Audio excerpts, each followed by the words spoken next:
Hello, here's Mies TV. Welcome to the opening of the 16th Architecture Biennale here in Venice. As you can see, this year's topic is Free Space, based on the manifesto written by GRAFT. The Biennale takes place at the Giardini with the national pavilions and at the Arsenale. I never missed any Biennale from 1980, so this is my 16th one.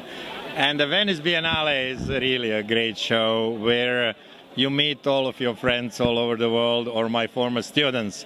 So it's extremely enjoyable to be here. I love always to go to the Biennale because it's of course fantastic to have the possibility to look at what all this energy is bringing. I've in many years been involved with the Biennale, sometimes as a curator, sometimes exhibitor.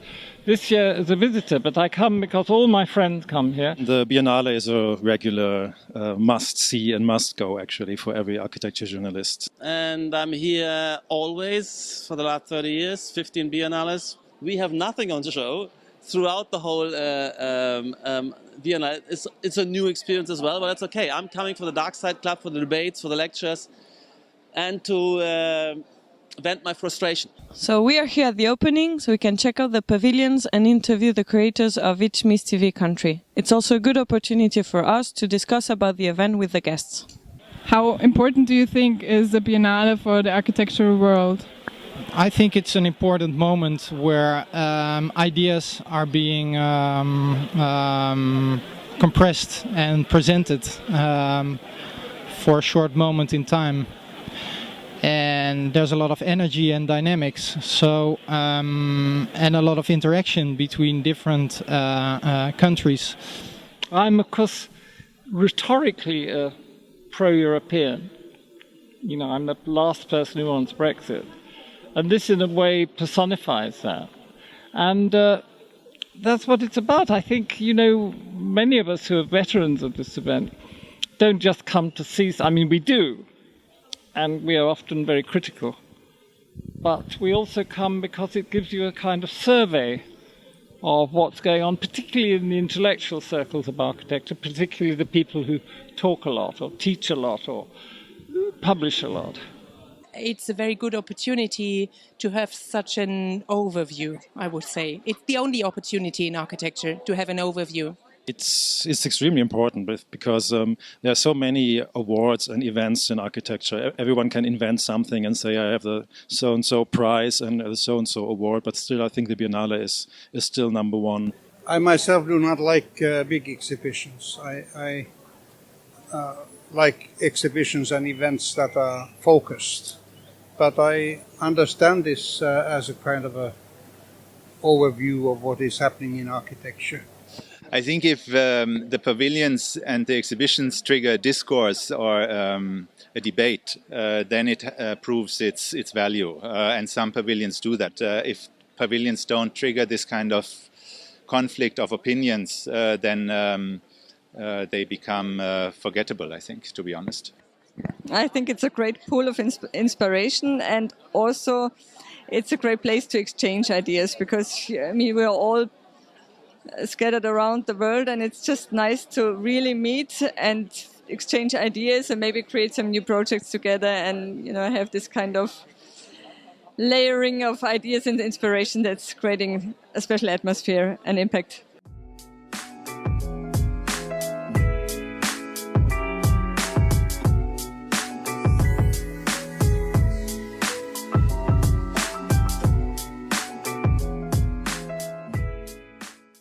I think it's very important in the architectural world. I think it's in our particular case, because we're from a developing country, we're going to, after 6 months, take it home so that people who are not privileged enough to come here, it has a life after this. But I think it's immensely important, and I think this is the curators, Yvonne and Shelley, they've been intelligent, they've been generous, they've been thought-provoking, and they've organized something that's, I think, is the best Biennale ever. I don't think it's very important. I think there's an illusion that it's important. But the importance is almost the informality of meetings between people. The official agenda is just a slogan, you know. It's a common ground, or this time it's free space. I don't think that matters so much. What's more important is one or two very good projects and a lot of discussion between people like you and me, and in a nice setting. There is a meeting place that serves like the MIPIM but of architecture in that way, that you can go around and talk with everybody of the whole planet and think about it. It's also a place where somehow pieces of the debate take place. Of course, then many national pavilions or directors of Biennale try to argue the relevance of architecture, you know, towards, shall we say, production of social reality, production of global urbanization, or simply, as this Biennale is very much focused on a building, on the very material, you know, expressions of the building of architecture, maybe going back to the essence of architecture. Of course, then the question comes, how do we communicate that, you know, in which way we are able to express to the best of our knowledge to the general public the importance of architecture. The choice of curators always is a good way of having a lens to look to the world of architecture. The more courage has the curator in general, the best is the result. The more clear is the choice, the best is the message and the information that we provide our visitors. Architecture is somehow telling us that side by side with the right to have a house, we have the right to have a free space.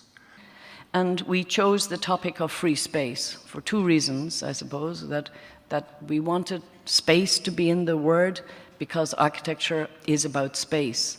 Less in our minds about the object of architecture, but the space in which we humans stand. So the space that's contained by the materiality of surfaces is the thing we're interested in. And free, we wanted free to be the, if you like, the aspiration. This is the thing, the gold mine, the line of where a generosity of spirit, where a sense of humanity might enter in. That architects really need to deal with the unspoken wishes of strangers. That as architects we need to find additional and unexpected generosity in each project. That we should look at nature for its free gifts. That light, sunlight and moonlight, air and gravity and materials, these man-made and natural resources are the things that we use as architects.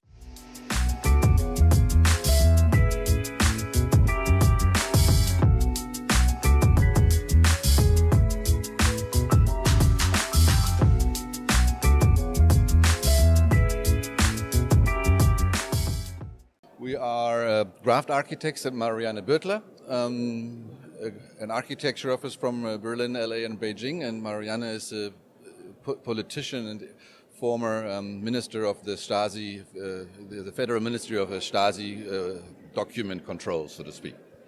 And this year there was an open call to be the curators of the French Pavilion, and we proposed the Lieu Infini exhibition, and we get chosen last October. In Austria, the concept is that the Minister of Arts and Culture asks a person with experience to do so, and it's shifting always a bit. So sometimes there are architects, practicing architects curating the show, and sometimes people coming from theory. And my background actually is art history. So I was selected by the new institute, that is the National Institute of Architecture, Design and Digital Culture in the Netherlands, as curator of this year's pavilion. Yeah. I've been interested in the Venice Biennale for a few years now, and I started first with a research project, understanding Mexican participation. How is it that we ended up with a space in the Arsenale? And what is it that Mexicans have shown in this forum? And last year I received an invitation to make a proposal. We co-curated the pavilion with the artist Marcus Taylor. We've made quite a lot of collaborations with artists in our work. It's always interesting to work with artists because they think so differently from architects. What is this year's topic of the pavilion, and how did you respond to the overall topic, free space? Our Our exhibition is called Unbuilding Walls, From Death Strip to Free Space. And we talk about the space in between the two walls that separated the two parts of Germany and the two parts of Berlin, West and East Berlin. So we look at that space that became an open area, and we look at 28 projects that were developed in the last 28 years that talk about the attitude and the dreams and maybe also the wish for forgetting that the German society had in this process of coming back together again. The title Lieu Infini, Infinite Places, and the subtitle is Constructing Building or Places. The idea is to ask the question to the architect, is there a difference between an envelope and what is inside, between architecture and what the people can do in architecture?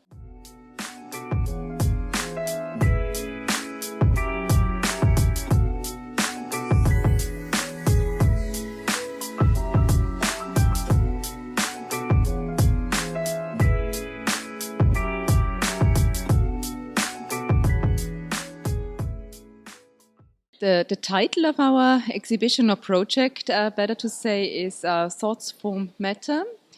We think that free space is also a kind of intellectual space and spiritual space, if you want so. For us, quite important in the kind of situation of crisis of democracy is that these concepts are in discussion, and so we decided to do 3 different things in the pavilion. So it's called Work, Body, Leisure, and it's looking into the transformation of labor and how this affects architecture and also the bodies that inhabit them. And we wanted to address it in different ways. One was bringing the constant, a new Babylon, because it was the paradigm of architecture of free space. It was a place where people will inhabit it continuously, being able to design their own environments. I was a society organized around leisure and play instead of labor. So we wanted to use it as a base because as time progresses, Constant starts to be not that positive about that type of free space and rather imagines and realizes that society, even if it's free, apparently, nevertheless is violent. Free space is always at the expense of exploitation of the other. There is not such a thing as free space that is equal for everyone, and that's some of the questions that we are addressing in the pavilion. The way they describe free space is through the generosity of creating architecture of quality, of providing additional ways of living, or also to question or to address the intangible in architecture, like natural resources and human resources. And for us, that idea it's shown and seen in our territory. The territory is the one that has the most potential to provide those environments or to provide that atmosphere. The main topic is the free space of the Venice. And I'm thinking about this free space like about the time, about the place which people need for the living. And also this is the main topic for the Český Krumlov. This is the town where living 12,000 people, but every year go there 2 million tourists. This kind of project is more the long social project. It's not the architecture project, it's a social project. How change the city. So I create the UNESCO company. This is kind of a parody of UNESCO. And we try offer a job to ordinary people, and this is kind of dream job, make the ordinary life in the UNESCO city. We thought in this particular year, when the UK is leaving the European Union, we couldn't just do a general exhibition about architecture, so we decided to try and turn the pavilion into a public space as far as we can in an exhibition within the Giardini, where people could gather and talk. And there's a platform above, which there'll also be performances and events. So it's really a place to gather.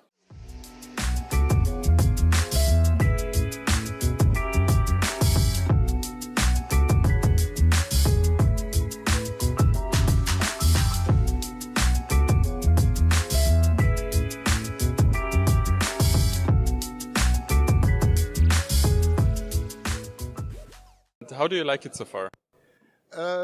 Mixed, I would say.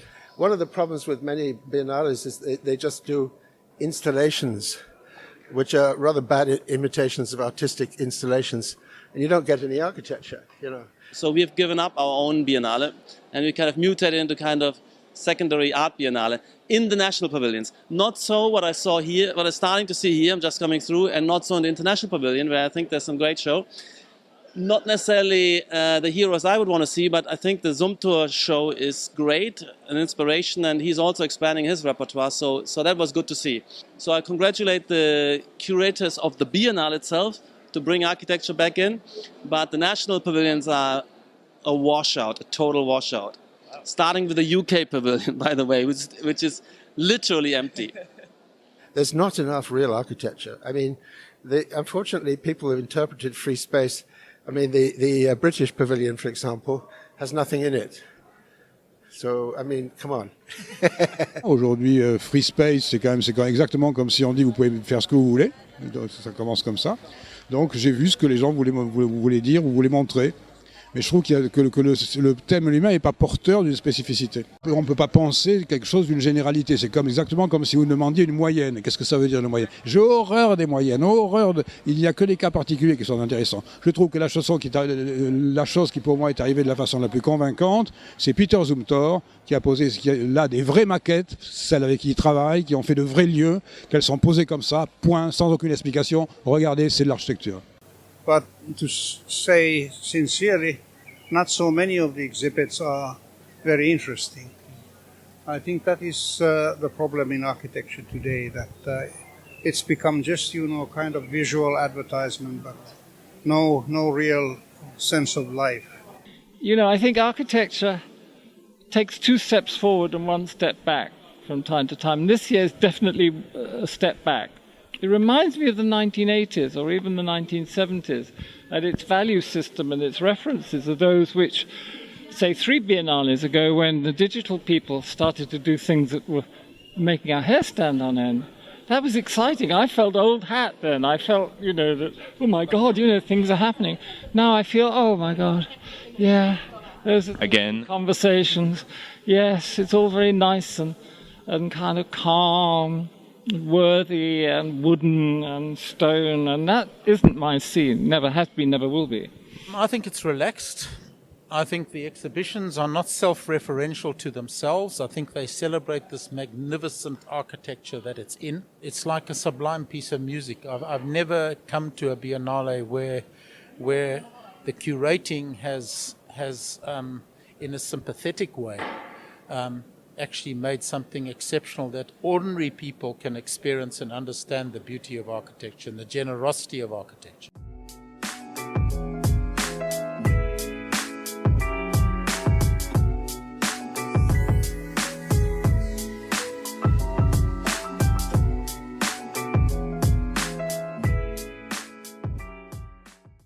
I have a feeling it's one of the most beautiful biennales I've seen, and beauty is of course something which is often avoided as a term by architects, but it's not in a superficial way, but really it communicates a pride in the making of architecture, which includes everything else. In the Arsenale, for example, there's lots of extremely wonderful models and wonderful installations which are just a joy to look at, and I think that's also interesting for people who are maybe not architects themselves, so they can be fascinated by architecture, and then in the next step you can think about the politics and everything else. It is a bit difficult to exhibit architecture because you are always exhibiting a model, However, this year exhibition are using a lot of one-to-one scale models, trying to bring people in a kind of mini pavilions, mini spaces of freedom, as is the very title of the free space of the Biennale. How do you address not only architects but also non-professionals? The items, and we choose to put more than 600 items on the wall, was idea to see if this object can give information about what is going in the architecture, and when the people enter, they can just feel the spirit of the space and of the places, and then they can go closer in the models. And also the model is something very, very easily, it's like a kid that can understand, and the movie in the model are also very in this direction. We do so by spatial installations. So I think when you come from the architecture world, you can see, of course, different layers. But if you come as a visitor with another background, I'm sure that you can experience the qualities just with your senses. And when you're kind of open-minded, it makes it quite easy to get all the topics behind. And I think it's quite different for people with a practical interest and people with a philosophical interest. So we hope that all these layers work quite well together. We always design for a regular audience. We are not very fond of design for designers. We sort of think it's quite boring and becomes quite insular. But we are also, of course, aware that the Architecture Biennale attracts an architecture and designy audience, at least, or an interested at its core, which you can see if you come to Venice in August.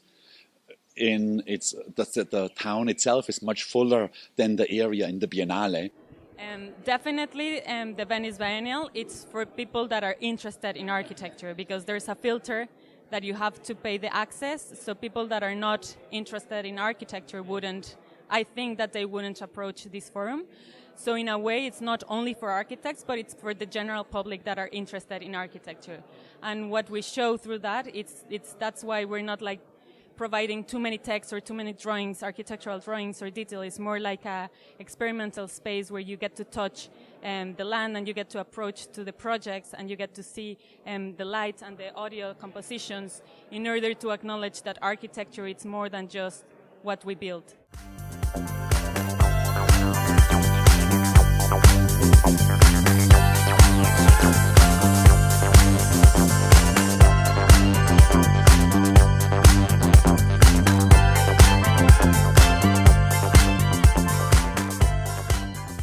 What role does networking play for you at the opening?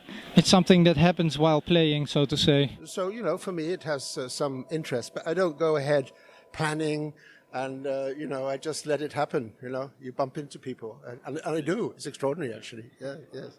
Ben, on retrouve les copains, hein. C'est d'abord ça. Les autres, on les croise, c'est bien. De temps en temps, on fait des rencontres, c'est bien. Bon, le principe de la rencontre est un principe qu'on doit développer sur le plan urbain, sur le plan de l'urbanité déjà, et Venise est quand même parfaite pour ça. Il n'y a pas de meilleure ville pour parler d'urbanité. That's a very important part, definitely, because we don't create cities or buildings alone. We always do it together, and it's just wonderful. When a diverse group is coming together, then also the building gets much more intense and also much more rich, and I really like collaborations a lot. So this, for me, is a great place to be. I love and I hate it. It's to be honest, because it's like you get this kind of competition feeling, which I don't like, and it's like and there are many friends also to hang out, and basically you have not enough time for people, and it's also like a bit à la mode to have no time. That's if you have time, then people are suspicious, basically, not work or something like that. So it's an interesting, say, phenomenon. This meeting place in that way, this networking as such. But it's are there many things coming out of it? Yeah, there are meetings and surprises in every time here again. Well, it's amazing, the networking. I mean, I've been invited to exhibit in Egypt. I've been invited to exhibit in several countries. I've connected with people from around the world because I teach internationally. And it's just wonderful in one place to be able to meet everyone. So from a networking point of view, it's amazing. For example, this morning I had breakfast with some people in New York who are probably going to buy a drawing. I sat next to a developer. I got asked to give a lecture in Chicago. That's just this morning. So there you have it, So I'm treating it as work. That sounds callous, it sounds selfish, but I think not only me, a lot of people. I don't like the word networking. It comes from a business background, and that's really what this is not. No, it's so beautiful to have an event where you don't have clients, where you don't need to compete and elbow, but you can just meet friends and have a drink. And it's not about networking, it's about meeting friends. I'm every 3 minutes meeting someone I need, or he needs maybe me or she, you know. So it is totally a networking event, maybe before anything else. I'm not good at networking at all, but I love to meet people. So this is the place where the networking is made, really meeting people, talking with them, exchanging ideas, and that's why I love the Venice Biennale. I believe in friendships more than networks. Everything important in this world is achieved through friendships, also in the world of art and architecture.